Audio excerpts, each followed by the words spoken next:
September tanggal 20, 2013, hari Jumat.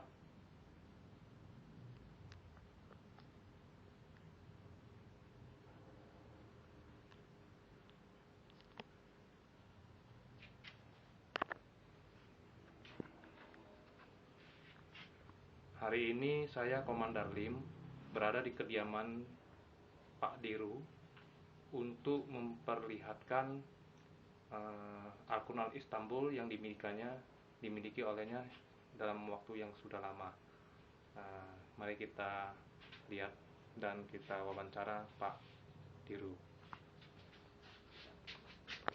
Selamat sore Pak Diru. Selamat sore Bapak Kuman. Ya. Jadi ini saya perlihatkan suatu prototip pengganti dari wadah Al-Quran pada awalnya. Pada awalnya ini di Museum Kerajaan dalam bentuk emas murni 24 karat dengan maksud tujuan supaya bisa melindungi dari kemungkinan aus ataupun kerusakan dari Al-Quran Istanbulnya tersebut. Ini saya perlihatkan Al-Quran Istanbulnya. Nah, ini Al-Quran Istanbulnya. Sebenarnya bentuk logamnya tidak kuning emas macam ini, ya, tapi sebenarnya bentuknya adalah baja yang sudah berkarat hitam. Ini saya lapis emas supaya maksudnya tidak terjadi pengkerobosan yang lebih lanjut, mengingat usianya sudah mencapai 1000 tahun. Ya. Kemudian saya perlihatkan bagaimana isi dari wadah Al-Quran Istanbul. Namun sebelum saya membuka dari Al-Quran Istanbul, saya ceritakan bahwa kaca pembesar ini terbuat dari batu asah, batu kuarsa pada saat itu, pada akhir abad 11 ya, atau awal abad 12. Dan ini tentunya sangat mengejutkan sekali. Yang luar biasanya bahwa batu asah ini berfungsi seperti lensa. Dan ini efektif atau fungsional hanya untuk mereka orang yang berusia lebih dari 40 tahun atau mereka yang sudah dalam kondisi matanya dalam keadaan sudah plus gitu ya. Nah, ini yang luar biasa. Kemudian saya bukakan kitab Al-Qur'annya. Nah, seperti ini. Ini merupakan suatu sampul yang merupakan ciri khas yang sangat khas begitu pada saat Al-Quran Istanbul dibuat. Dan ini hanya satu-satunya dan ini akan sulit sekali diduplikasi atau diduplikat karena dari bahannya, kemudian dari jenis emasnya, kemudian juga mungkin dari bahan-bahannya ya. Walaupun Al-Quran Istanbul yang dicetak setelah lebih dari 200 tahun sebagai cetakan kedua memiliki kemiripan. Semua bentuknya sama, mirip sekali, tetapi ada perbedaan-perbedaan. Salah satunya saya tunjukkan bahwa Al-Quran yang dicetak pada akhir abad ke-11 ini memiliki keunikan diantaranya adalah bahan bakunya. Ini maaf juga saya lapis emas supaya tidak terjadi pengkeroposan. Nah, ini saya perlihatkan dari saya bukakan bahan kertasnya.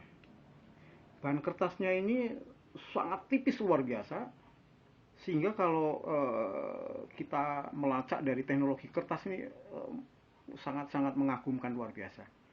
Bahkan ini kertasnya ini lebih bagus daripada kertas uang yang sekarang dipakai. Sangat tipis dan dia tidak tembus tinta. Nih, sangat tipis sekali. Nih. Dengan huruf-huruf cetakan yang pertama ini relatif lebih jernih. Mohon diekspos Pak Koman. Nah, tulisannya lebih clear. Nah, maaf.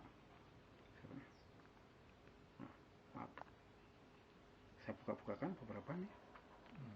Nah, ya. Dia tidak hablur, tidak ada perembesan tinta ya. Ya, tidak ada perembesan tinta. Dan kertasnya luar biasa, sangat menurut saya jernih. Gitu. Ya. Lembut, kalau kita sentuh sangat lembut. Sangat lembut sekali. Ya. Dan alhamdulillah menurut saya Mas Koman adalah mungkin salah seorang Indonesia yang mungkin bisa langsung menyentuh Al-Quran Istanbul, dan jumlahnya tidak banyak. Subhanallah. Iya. Ini sangat tulisannya masih cukup jelas dibandingkan dengan yang cetakan yang lebih cetakan yang kedua, yaitu cetakan mungkin sekitar akhir abad ke-14 yang sering kita lihat di ya, internet sering itu kita lihat di internet itu. Nah, kemudian perbedaannya lagi untuk bisa kita mengetahui apakah ini cetakan yang pertama atau yang kedua, selain kertasnya, selain jenis emasnya juga stempelnya yang di belakang. Saya perlihatkan stempel yang di belakang. Sebentar, pelan-pelan, karena maaf ini saya harus membukanya dengan sangat hati-hati sekali karena ini sudah usianya sudah mendekati 1000 tahun.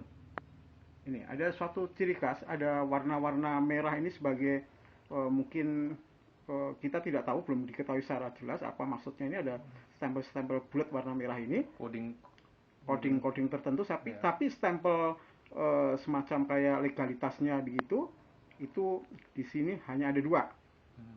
Anda perhatikan di sini? Bisa dibalik? Ya. Ya. Maaf. Ya. Ya, berbeda dengan yang kita lihat di internet ya. Yang di internet sudah ada stempel lebih dari 6. Mungkin bisa saya bandingkan dari hasil pemotretan di internet. Nah.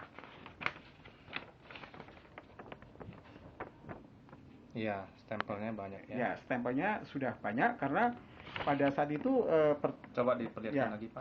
Kami bandingkan lagi. Nah, stempel yang ada di sini cuma 2 ya. Cuma 2. Nah, ya. Ini menurut Bapak ini stempelnya menandakan apa nih Pak yang kedua?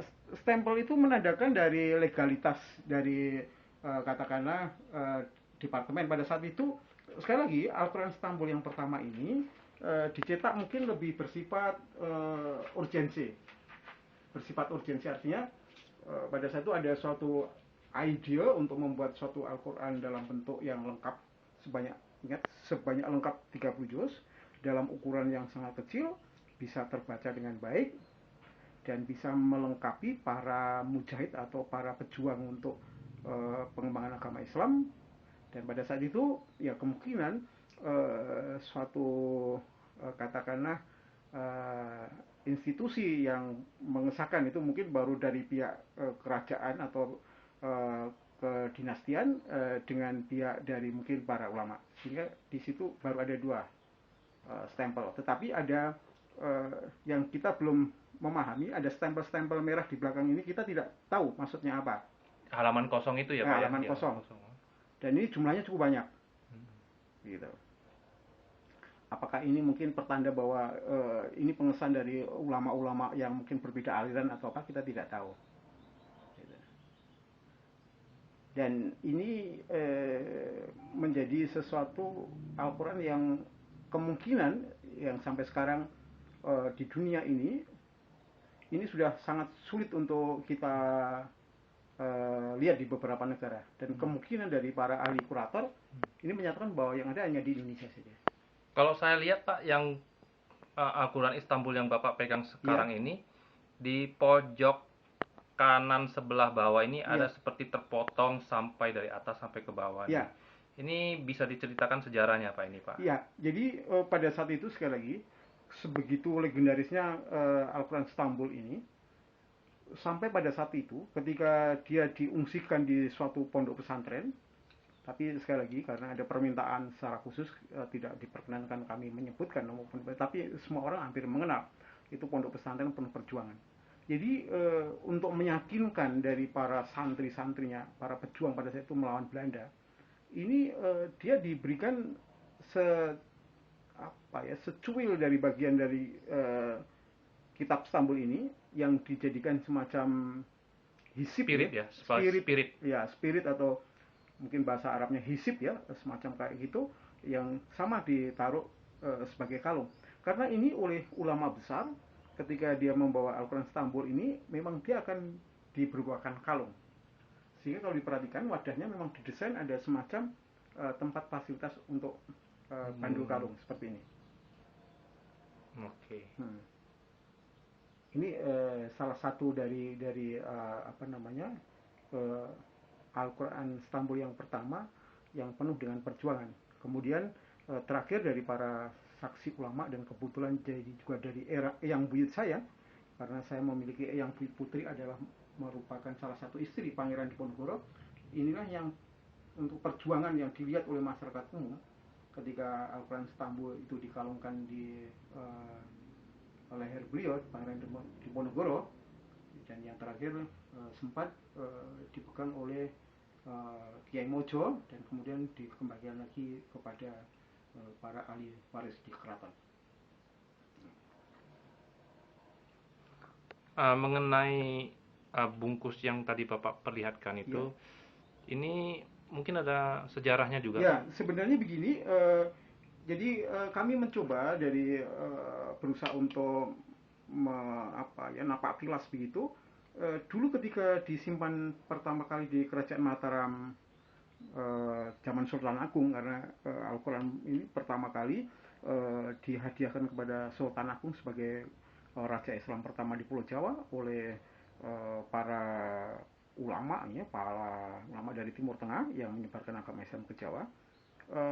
Dibuatkan wadah yang versinya dari ukir-ukirannya masih versi Majapahit, karena pada saat itu kita ketahui bahwa Mataram ini adalah kelanjutan daripada Majapahit, sehingga prototipnya saya masih mencoba untuk mengacu pada prototip bahwa ini mirip seperti itu. Hanya tentunya aslinya terbuat dari emas murni 24 karat. Ini replika ya Pak? Ini hanya replika aja, dan masih walaupun sebenarnya karena replika yang terakhir itu, ya saya ingin menggambarkan karena beliau yang pertama kali menggunakan dalam bentuk yang seperti aslinya, artinya dikalungkan gitu, itu adalah Pangeran Diponegoro.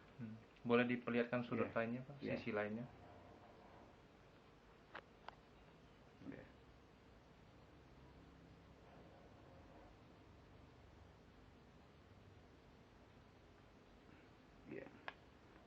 Ya, artinya ini sebagai historical bahwa Pangeran Diponegoro itu memfungsikan kitab Istanbul seperti para mujahid yang ada di Timur Tengah, ya, waktu itu dikalungkan begitu.